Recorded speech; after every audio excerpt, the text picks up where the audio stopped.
Allez, on est parti donc pour démonter la partie centrale. Donc on a commencé par le petite vis. Hein.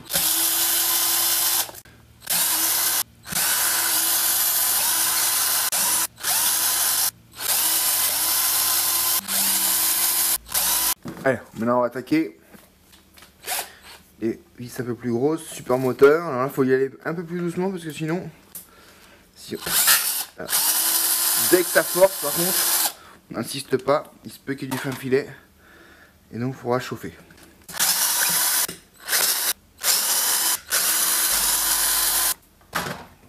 Encore une un peu remplie de terre comme ça.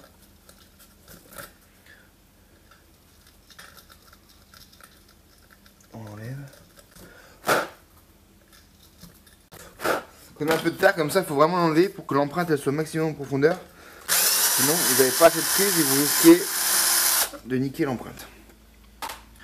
Voilà, hop, je pense qu'on va. Ah, là, c'est sauf cerveau, donc faut que je tienne.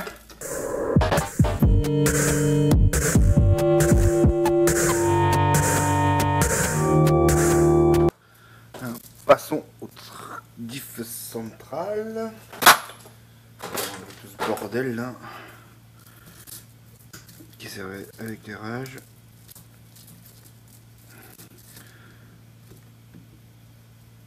Donc c'est, vous voyez, ce support Arma là que l'on peut utiliser dans quasiment tous les RC avec un support central. C'est vraiment une des avantages vraiment incontestable par rapport aux autres marques. Bon, c'est tout simple, que la carreau quand elle ne s'enfonce pas, elle se casse moins. Et c'est juste en plus. Honnêtement, en plus de faire des carreaux quand même assez épais et très costauds,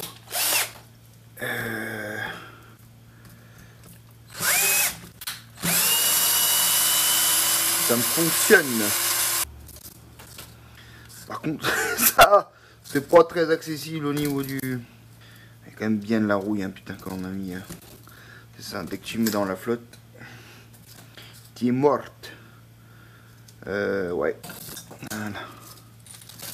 Voilà, ça évite. Toc. Il passe pas de nouille. Ouh, le diff central. Il a été l'ami Léo. Tu vois? Je pense qu'il y a eu un frottement de je sais pas quoi, je sais pas mis. Mais il est conique. Ah.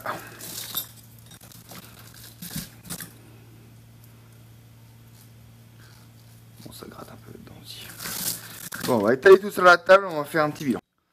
Eh ben, j'ai bien fait de l'ouvrir, dis donc. C'est qu'il est vide le pépère. Il a tourné à vide. Pendant un an, sans problème. Juste avec de la graisse. Bon, et ben tu vois, j'ai bien fait de l'ouvrir. Donc ça c'est pareil. Hein. Donc petit bilan. Quand tu ouvres tout ça, les diffs, ben voilà, changer les roulements. Les coupettes sont juste oxydées de surface, pas de creusage. Un petit corps de diff central quand même. On va remettre de l'huile là-dedans. Quand même. Tranquillou. Changer les roulements, bien sûr. Parce que voilà, c'est quand même pas terrible.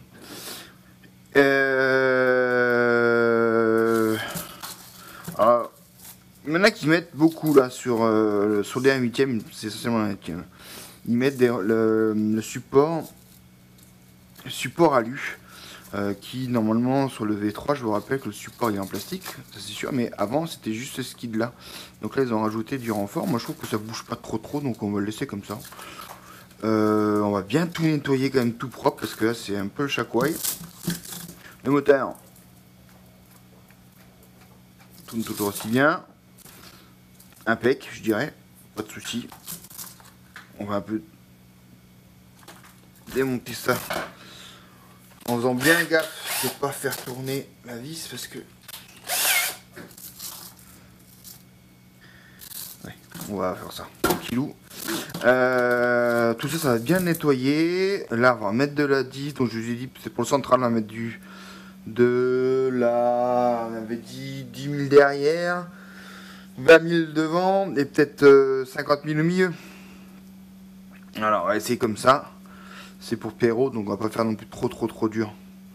Mais bon, histoire qu'il s'amuse quand même un petit peu.